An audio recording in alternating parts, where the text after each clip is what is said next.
विद्यार्थी मित्रांनो, आज आपण आपल्या इयत्ता तिसरीच्या परिसर अभ्यासाच्या पाठ्यपुस्तकातील 12वा पाठ आपली अन्नाची गरज हा समजावून घेणार आहोत।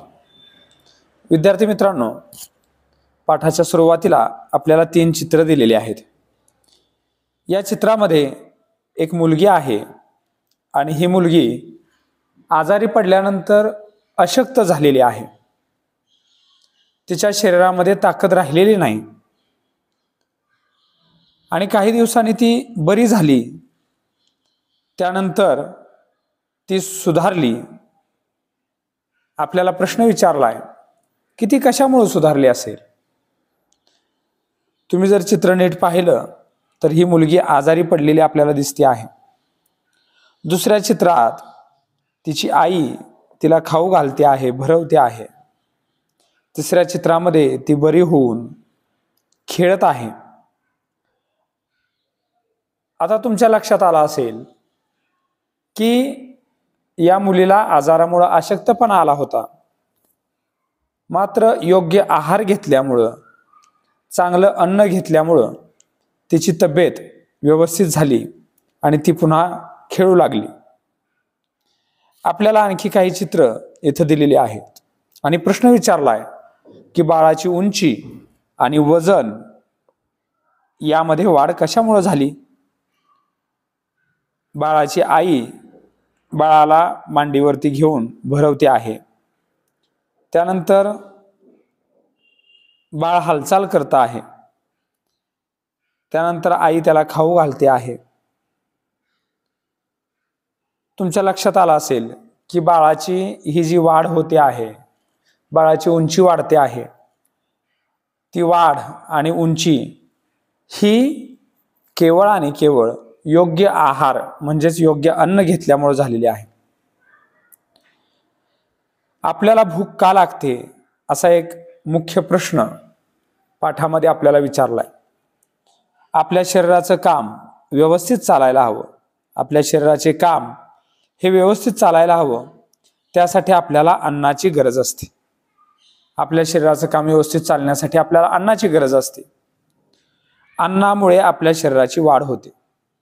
वाक्य लक्षात ठेवा, अन्नामुळे आपल्या शरीराची वाढ होते, शरीराची होणारी झीज भरून येते। अन्नामुळेच काम करण्याची शक्ती मिळते। आपल्याला अन्नाचे कोणते फायदे होतात असा जर प्रश्न आपल्याला विचारला तर आपल्याला सांगता आलं पाहिजे, अन्नामुळे काय काय होतं तर अन्नामुळे शरीराची वाढ होते, त्याचप्रमाणे झीज भरून येते, त्याचप्रमाणे आपल्याला काम करण्याची शक्ती, काम करण्यासाठी शक्ती हे अन्नामुळे मिळते। अन्नाचे 3 फायदे आहेत। आपल्या शरीराची वाढ होते, आपल्या शरीराची झीज भरून येते आणि आपल्याला काम करण्यासाठी शक्ती मिळते। जर आपल्याला पुरेसं अन्न मिळालं नाही तर मरगळ येते। आपल्याला जर अन्न पुरेसं मिळालं नाही तर मरगळ येते, उत्साह वाटत नाही। अशा वेळी आपल्याला खूप भूक लागते आणि मग थोडं खाल्लं म्हणजे लगेच बरे वाटते। जेव्हा आपण जास्त काम करतो तेव्हा आपले शरीर खूप थकते, आपल्याला जास्त भूक लागते। आपल्याप्रमाणे सर्व सजीवांना अन्नाची गरज असते। जशी माणसाला अन्नाची गरज आहे तशीच सगळ्या सजीवांना अन्नाची गरज असते। वाक्य लक्षात ठेवायचं आहे, आपल्याप्रमाणे सर्व सजीवांना अन्नाची गरज असते। सांगा पाहू, यामध्ये आपल्याला काही प्रश्न विचारलेले आहेत। सर्व सजीव एकाच प्रकारचे अन्न खात असतील का? त्याचं उत्तर नाही असं येतंय बघा। सगळे सजीव काय एकाच प्रकारचं अन्न खात नाहीत। गाय गवत खाते म्हणून मांजर ही गवत खाईल का? नाही, मांजर गवत खात नाही। मांजराला उंदीर खायला आवडतात म्हणून शेळीला उंदीर खायला आवडतील का? याचंही उत्तर नाही असं आहे। प्रत्येक प्राण्याचा आहार हा ठरलेला आहे आणि त्याच पद्धतीनं तो प्राणी त्याचा आहार घेत असतो, त्याचं अन्न खात असतो. प्रत्येक सजीवांचं अन्न हे वेगवेगळं आहे. आपल्याला नवीन शब्द दिलेले आहेत. पहिला शब्द दिलेला आहे पेंड. पेंड म्हणजे काय तर तीळ, शेंगदाणे, सरकी अशा बियापासून तेल काढून झाल्यावर उरलेला चोथा. पेंड म्हणजे काय, तीळ, शेंगदाणे, सरकी या तेलबिया आहेत आणि या तेलबियांपासून तेल काढलं की जो चोथा उरतो त्याला पेंड असं म्हणतात. काही ठिकाणी याला ढेप असं देखील म्हणतात. ढेप किंवा पेंड हे दोन्ही शब्द सारखे आहेत. तीळ, शेंगदाणे, सरकी अशा बियापासून तेल काढलं की जो चोथा उरतो त्याला पेंड किंवा ढेप असं म्हणतात. आता आणखी एक प्रश्न आहे, आंबोण. आंबोण म्हणजे काय तर गूळ, धान्याची भरड आणि पेंड. गूळ, धान्याची भरड आणि पेंड काय केलं जातं, पाण्यामध्ये एकत्र कालवलं जातं आणि ते मिश्रण आंबवलं जातं. ते आंबवल्यानंतर जो पदार्थ तयार होतो त्याला आंबोण असं म्हणतात. आंबोण यामध्ये किती पदार्थ असतात, 3. कोणकोणते, गूळ, धान्याची भरड आणि पेंड हे 3 पदार्थ एकत्र केले जातात, पाण्यामध्ये भिजवले जातात, आंबवले जातात आणि जे मिश्रण तयार होतं त्याला आंबोण असं म्हटलं जातं. बाळांनो, प्रत्येक सजीवाला अन्नाची गरज असते हे आपल्याला माहीत झालेलं आहे आणि आपण हे देखील माहीत करून घेतलं की प्रत्येक सजीव हा वेगवेगळं अन्न खात असतो. सगळ्या सजीवांचं अन्न हे एकाच प्रकारचं नाही. गाई म्हशी पाळणारे लोक काय करतात, गाई म्हशींना गवत तर देतातच पण त्याचबरोबर आंबोण आणि पेंड हे देखील देत असतात. घोड्यांना गवताबरोबर हरभरा देतात. घोडा हा जो प्राणी आहे तो जोरात धावतो. जोरात धावण्यासाठी त्याला ताकद गरजेची असते. मग घोड्याला गवत तर दिलंच जातं पण त्याचबरोबर भिजवलेला हरभरा देतात. शेळ्या आणि मेंढ्या गवताबरोबर निरनिराळ्या झुडपांचा पाला देखील खातात. शेळ्या आणि मेंढ्या काय करतात, गवताबरोबर निरनिराळ्या झुडपांचा पाला देखील खातात. मांजरांना दूध मनापासून आवडते. मांजरांना दूध खूप आवडतं पण त्यांना उंदीर देखील तितकेच आवडतात. मांजरांना जसं दूध आवडतं तसंच उंदीर देखील आवडतात. मांजरे, चिमण्या, कबुतरे, पारवे अशा पक्ष्यांना मारून खातात. मांजरे काय करतात तर चिमण्यांना खातात. कबुतरे, पारवे अशा पक्ष्यांना देखील मांजरे मारून खातात. कुत्र्यांना आपण पोळी देतो, भाकरी देतो पण कुत्र्यांना मांस जास्त आवडते. मांजरांना आणि कुत्र्यांना पाळणारे लोक त्यांना मांस मासळी खायला देतात. बघा, मांजर आणि कुत्रा पाळणारे लोक काय करतात, कुत्र्याला पोळी भाकरी देतातच पण त्याचबरोबर मांस किंवा मासळी हे देखील कुत्र्यांना खूप आवडतं त्यामुळे त्यांना ते खायला देतात. जंगलामध्ये हरिण, नीलगाय, गवे असे प्राणी असतात. जंगलामध्ये कोणते प्राणी असतात तर हरिण असतं, नीलगाय असते, गवे असतात आणि हे सगळे प्राणी काय करतात, हिरवा पाला खातात. जवळच्या शेतामध्ये जर पिकं असतील तर हे हरणं, नीलगाय, गवे ह्या पिकांचा देखील फडशा पाडतात. ही पिकं देखील खाऊन टाकतात. जंगलामध्ये वाघ असतात, सिंह असतात. हे प्राणी काय करतात, इतर प्राण्यांची शिकार करतात आणि त्यांचं मांस खातात. असे हिंस्र प्राणी सहसा माणसाच्या वस्तीत येऊन शिकार करत नाहीत. हे जे हिंस्र प्राणी आहेत हे हिंस्र प्राणी माणसाच्या वस्तीत शक्यतो येत नाहीत, जंगलामध्ये असतात. पण जेव्हा त्यांची उपासमार होते म्हणजे त्यांना काही खायला मिळत नाही, उपासमार होणे म्हणजे काय, खायला न मिळणे. मग ज्यावेळी ह्या वाघाला, सिंहाला काही खायला मिळत नाही त्यावेळी हे वाघ, सिंह माणसाच्या वस्तीत येतात आणि त्यावेळी गोठ्यातली जी गुरं आहेत त्या गुरांना मारून खातात. माणसाच्या वस्तीत येण्याचे धाडस कोल्हे बऱ्याच वेळा करतात. माणसाच्या वस्तीत येणारा एक प्राणी आहे तो म्हणजे कोल्हा. पण कोल्ह्याच्या अंगात वाघासारखी ताकद नसते. कोल्ह्याच्या अंगात वाघासारखी ताकद नसते. त्यामुळे ते जे कोल्हे आहेत ते गुरे मारत नाहीत, मात्र काय करतात, कोंबडे पळवून नेतात. छोट्या छोट्या ज्या कोंबड्या पाळलेल्या असतात त्यांना ते पळवून नेतात. बघा, पिके तयार झाली की गोफणी का चालवावे लागतात, बुजगावणी का उभी करून ठेवावी लागतात, असा प्रश्न आपल्याला विचारलेला आहे. तर बाळांनो, जसं प्राणी वेगवेगळा आहार घेतात तसे पक्षी देखील वेगवेगळा आहार घेतात. अनेक पक्षी काय करतात, धान्याचे कण खातात. अनेक पक्षी हे धान्याचे कण खातात.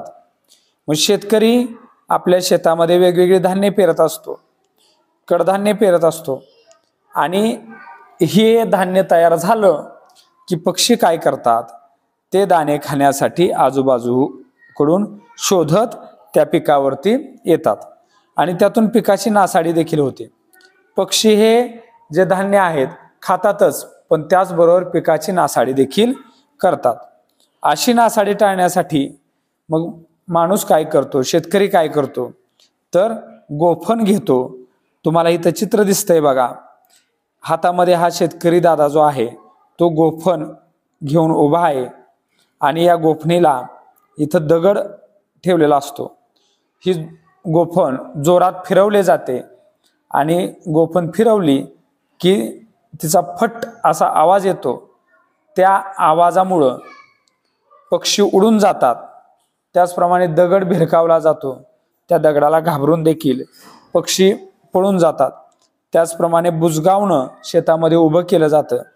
हे जे बुजगावणं आहे ते बुजगावणं पाहिलं की पक्ष्यांना वाटतं की तिथं तो माणूसच उभा आहे आणि त्यामुळं ते पक्षी त्या बुजगावण्याला घाबरून धान्याच्या शेतामध्ये थांबत नाहीत आणि मग पक्ष्यांपासून धान्याचं संरक्षण करण्यासाठी, पिकाचं संरक्षण करण्यासाठी बुजगावणं किंवा गोफण यांचा वापर केला जातो. माणसाच्या वस्तीत धान्याचं कण मिळवणे पक्ष्यांना सोपं जातं. माणसं जिथं राहतात तिथं धान्य असतं आणि मग धान्य निवडताना ते आजूबाजूला पडलेलं असतं, ते खाण्यासाठी पक्षी गोळा होतात. त्यामुळे काही पक्षी जे आहेत ते माणसाच्या वस्तीजवळ राहतात. वेगवेगळे पक्षी इतर काही पदार्थ खातात. कोंबड्या आहेत त्या कोंबड्या किडे खातात. कावळे मेलेल्या जनावरांचे मांस खातात. काही पक्षी झाडांची फळे खातात. आपल्याला माहिती आहे की पोपटाचं जर चित्र तुम्ही पाहिलं असेल तर बऱ्याच वेळा पोपट हा पेरू खाताना आपल्याला दाखवला जातो. म्हणजे काही पक्षी जे आहेत ते काय करतात तर फळं खात असतात. कावळे मेलेल्या जनावरांचं मांस खातात. त्याचप्रमाणे कोंबड्या किडे खातात. त्याचप्रमाणे अनेक छोटे छोटे प्राणी जे आहेत ते काय खात असतील असा प्रश्न आपल्याला विचारलाय. तर ढेकूण नावाचा जो कीटक आहे तो काय करतो तर मांसाचे रक्त शोषण करतो. माणसाच्या शरीरातलं रक्त पिण्याचं काम ढेकूण करत असतो. त्याचप्रमाणे गोचिडी नावाचा जो कीटक आहे तो गोठ्यामध्ये जनावरांच्या शरीरावर आढळतो आपल्याला आणि जनावरांचं रक्त शोषण करतो. त्याचप्रमाणे पाली, सरडे हे किडे खातात. पाली आणि सरडे काय करतात, किडे खातात. त्याचप्रमाणे काही कीटक म्हणजे सुरवंट, इथं आपल्याला चित्र दिसतंय बघा, इथं सुरवंट पानावरती दिसतो आहे आपल्याला. तर हा जो सुरवंट आहे काय करतो, हा सुरवंट तर झाडाची जी पानं आहेत ती पानं कुरतडून खात असतो. त्याचप्रमाणे फुलपाखरं जे आहेत ती फुलपाखरं काय करतात, फुलांमधला रस शोषून घेतात. बघा आपल्याला इथं चित्र दिसतंय आणि त्या चित्रामध्ये फुलपाखरं फुलांमधला रस शोषून घेत आहेत. बाळांनो, प्राणी काय करतात, परिसरात तयार होणारं आयतं अन्न खातात, स्वतः अन्न तयार करत नाहीत. झाडं मात्र, वनस्पती स्वतःचे अन्न स्वतः तयार करतात. इतर सर्व प्राणी जे आहेत ते अन्नासाठी कशावर अवलंबून आहेत, वनस्पतीवर अवलंबून आहेत. मग हे प्राणी अन्नाच्या शोधात फिरत असतात. बघा आपल्याला एक माहिती दिलेली आहे, डासांचे अनेक प्रकार असतात. आपल्याला माहिती आहे डासामुळे आपल्याला अनेक रोग होतात. हिवताप, त्याचप्रमाणे डेंग्यू यासारखे जे रोग आहेत ते आपल्याला डासांमुळे होत असतात. तर हे जे डास आहेत त्यांचे अनेक प्रकार आहेत. त्यामधील काही जे डास आहेत ते वनस्पतीमधील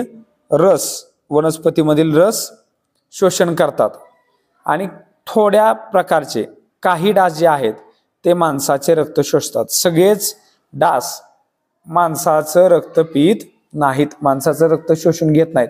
काही थोड्या प्रकारचे डास आहेत ते माणसांचं रक्त शोषण करतात आणि आपल्याला माहिती आहे की याच डासांमुळे हिवताप पसरत असतो.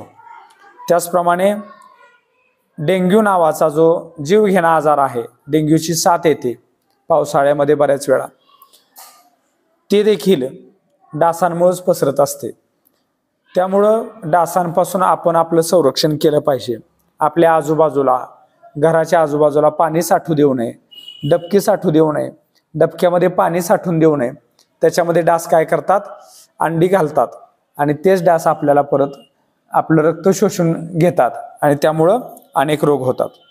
बाळांनो, आपल्याला इथे एक चित्र दाखवलेलं आहे आणि या चित्रामध्ये वनस्पतींचं अन्न कसं तयार होतं हे सांगितलेलं आहे. तर आपण हे पाहिलं की प्राणी अन्नाच्या शोधात इकडे तिकडे फिरत असतात, पण वनस्पतींना पाय नाहीत. वनस्पती एकाच ठिकाणी थांबतात. मात्र एकाच जागी थांबून वनस्पती स्वतःचं अन्न स्वतः तयार करत असतात.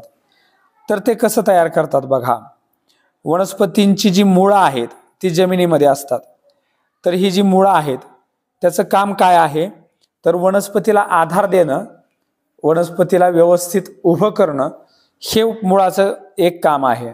आणि दुसरं एक काम आहे ते म्हणजे जमिनीमधलं पाणी शोषून घेण्याचं काम ही मुळं करत असतात. आणि मग मुळांवाटे आलेलं पाणी हे झाडाच्या फांद्यांमार्फत पानांपर्यंत पोहोचतं. पानं काय करतात, तर पानं हवा घेतात. पानाला छोटी छिद्र असतात. त्या छिद्रावाटे वनस्पती काय करतात, बाजूच्या वातावरणातील कार्बन डायऑक्साईड काय घेतात, वनस्पती हवेतला कार्बन डायऑक्साईड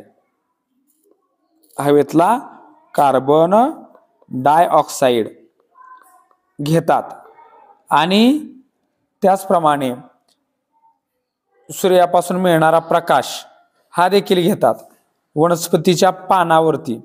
आणि तुम्हाला माहिती आहे वनस्पतीचं पान हे हिरवं असतं. हिरवं का असतं, तर वनस्पतीच्या पानामध्ये हिरव्या रंगाचं एक द्रव्य असतं, त्याला हरित लवक असं म्हणतात. हरित लवक. तर वनस्पतीच्या पानामध्ये ही हरित लवक असल्यामुळं ती हिरवी दिसतात आणि त्या हरित लवकाच्या साहाय्यानंच वनस्पती काय करतात, स्वतःचं अन्न तयार करतात. अशा पद्धतीनं वनस्पतीचं अन्न हे पानामध्ये तयार होतं. लक्षात ठेवायचं, वनस्पतीचं अन्न कुठं तयार होतं, तर पानामध्ये तयार होतं. इथं आपल्याला वनस्पतीचे काही भाग दिसत आहेत ते देखील समजावून घेऊया. बघा, वनस्पतीचं मूळ जे आहे, मूळ पाणी शोषून घेण्याचं काम करतं आणि वनस्पतीला आधार देण्याचं काम करतं. आणखी वनस्पतीचा एक भाग आहे तो म्हणजे खोड. इथं मी रंगवतोय बघा, इथं तुम्हाला खोड दिसतंय. खोड काय करतं, तर वनस्पतीला आधार देतं. कुठल्याही वनस्पतीला आधार देण्याचं काम हे खोडाचं आहे. पानं काय करतात, पानं अन्न तयार करण्याचं काम करतात. त्याचप्रमाणे फूल हा एक वनस्पतीचा महत्त्वाचा अवयव आहे. फुलापासूनच फळ बनतं हे आपल्याला लक्षात असलं पाहिजे. तर वनस्पतीचे काही अवयव आपण समजावून घेतले, वनस्पती कसं अन्न तयार करतात हे देखील आपण समजावून घेतलं. वनस्पतीला अन्न तयार करण्यासाठी पाण्याची गरज असते, सूर्यप्रकाश पाहिजे असतो, हरित लवक पाहिजे, त्याचप्रमाणे हवेतील कार्बन डायऑक्साईड देखील पाहिजे, हे आपण समजावून घेतलेलं आहे. आणि बाळांनो, वनस्पतींपासूनच तयार झालेलं अन्न हे आपण सर्व सजीव वापरत असतो. त्यामुळं झाडं लावणं हे आपल्यासाठी खूप गरजेचं आहे. आपण जर झाडं लावली तरच सगळे सजीव जगणार आहेत, हे देखील तुम्ही व्यवस्थित लक्षात घ्यायचं आहे. आणि नेहमी वृक्षतोड करण्याला प्रतिबंध घालायचा आहे, विरोध करायचा आहे. झाडं तोडू नयेत. आपण देखील झाडांना इजा पोहोचू नये याची काळजी घेतली पाहिजे. शक्य तेव्हा आपल्या झाडांना आपल्या घरी पाणी घातलं पाहिजे. त्याचप्रमाणे त्यांची निगा राखली पाहिजे, हे देखील समजावून घ्या. त्याचप्रमाणे झाडं आपल्याला ऑक्सिजन देतात, हवेतला कार्बन डायऑक्साईड शोषून घेतात. आपण श्वसनासाठी ऑक्सिजन वापरत असतो आणि आपण जर ऑक्सिजन आपल्याला मिळाला नाही तर आपण जगू शकणार नाही. त्यामुळं आपल्याला जगवण्याचं काम देखील झाडच करत असतात, हे देखील आपल्याला लक्षात ठेवलं पाहिजे. बाळांनो, आपण काय शिकलो हे जरा एकदा पाहूया. तर सगळ्या सजीवांना अन्नाची गरज असते. अन्नामुळे काम करण्याची शक्ती मिळते, शरीराची वाढ होते, शरीराची झीज भरून निघते, हे आपण शिकलो. प्राणी निसर्गात तयार होणारा आयतं अन्न शोधून खातात, स्वतः अन्न तयार करत नाहीत, हे देखील आपण पाहिलं. वनस्पती मात्र सूर्यप्रकाशाच्या मदतीने स्वतःचं अन्न स्वतः तयार करतात, हे आपण शिकलो. वेगवेगळ्या सजीवांचं अन्न वेगवेगळं असतं. काही प्राणी मांस खातात, काही प्राणी गवत खातात, काही प्राणी पाला खातात, काही प्राणी इतरांचे रक्त शोषण करतात, काही प्राणी किडे खातात, काही कीटक वनस्पतीची पाने कुरतडून खातात, जसे की सुरवंट, हे देखील आपण पाहिलेलं आहे. हे नेहमी लक्षात ठेवा, वनस्पतींनी तयार केलेल्या अन्नावर संपूर्ण सजीवसृष्टी अवलंबून आहे. सगळे सजीव हे वनस्पतींनी तयार केलेल्या अन्नावर अवलंबून आहेत, हे कायमस्वरूपी लक्षात ठेवा. तुम्हाला हा पाठ, आपली अन्नाची गरज, हा समजला असेल अशी मी आशा करतो. आणि या पाठामध्ये आपण काय शिकलो हे देखील आपण पाहिलेलं आहे. अन्नाची गरज आपल्याला का आहे, वनस्पती कसं अन्न तयार करतात, सजीवांचा आहार कसा वेगवेगळा आहे, हे देखील आपण समजावून घेतलं. असाच अभ्यास करीत राहा. तुमच्या अभ्यासाला माझ्या मनापासून खूप खूप शुभेच्छा. धन्यवाद.